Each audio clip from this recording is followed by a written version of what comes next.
ଝାଡ଼ଖଣ୍ଡ, ଓଡ଼ିଶା ଏବଂ ଆନ୍ଧ୍ରା ଉପକୂଳରେ ସୃଷ୍ଟି ହୋଇଥିବା ଟ୍ରଫ୍ ଲାଇନ୍ ଯୋଗୁଁ ରାଜ୍ୟର ବିଭିନ୍ନ ସ୍ଥାନରେ ପ୍ରବଳ ବର୍ଷା, ଝଡ଼ ବର୍ଷା ହୋଇଛି। ଆଞ୍ଚଳିକ ପାଣିପାଗ କାର୍ଯ୍ୟାଳୟର ସୂଚନା ଅନୁଯାୟୀ ହୀରାକୁଦରେ 6 ମିଲିମିଟର ବର୍ଷା ରେକର୍ଡ କରାଯାଇଥିବା ବେଳେ ସମ୍ବଲପୁର 17.4, ସୁନ୍ଦରଗଡ଼ 17.4, ଝାରସୁଗୁଡ଼ା 24.2, ଚାନ୍ଦବାଲି 9.2, ପାରାଦୀପ 9.6, ଅନୁଗୁଳ 10, ଭୁବନେଶ୍ୱର 7.1, ତାଳଚେର 15, ଦାରିଙ୍ଗବାଡ଼ି 26, ପାରଳାଖେମୁଣ୍ଡି 8, ଯାଜପୁର 8, ଟିଟିଲାଗଡ଼ 2 ଏବଂ କଟକରେ 6.2 ମିଲିମିଟର ବର୍ଷା ରେକର୍ଡ କରାଯାଇଛି। ବୁଧବାର ମଧ୍ୟ କେନ୍ଦ୍ରାପଡ଼ା, ଜଗତସିଂହପୁର, କଟକ, ଖୋର୍ଦ୍ଧା, ନୟାଗଡ଼, କନ୍ଧମାଳ, ଗଜପତି, ରାୟଗଡ଼ା, କୋରାପୁଟ ଜିଲ୍ଲାରେ ଘଡ଼ଘଡ଼ି ସହ ବର୍ଷା ହେବ।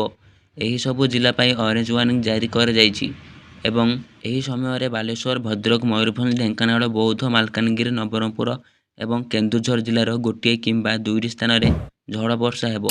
ଘଣ୍ଟା ପ୍ରତି 30ରୁ 40 କିଲୋମିଟର ବେଗରେ ପବନ ବହିବା ସମ୍ଭାବନା ରହିଛି। ରବି ଫସଲ ଉପରେ ଏହାର ପ୍ରଭାବ ପଡ଼ିବା ସମ୍ଭାବନା ରହିଛି।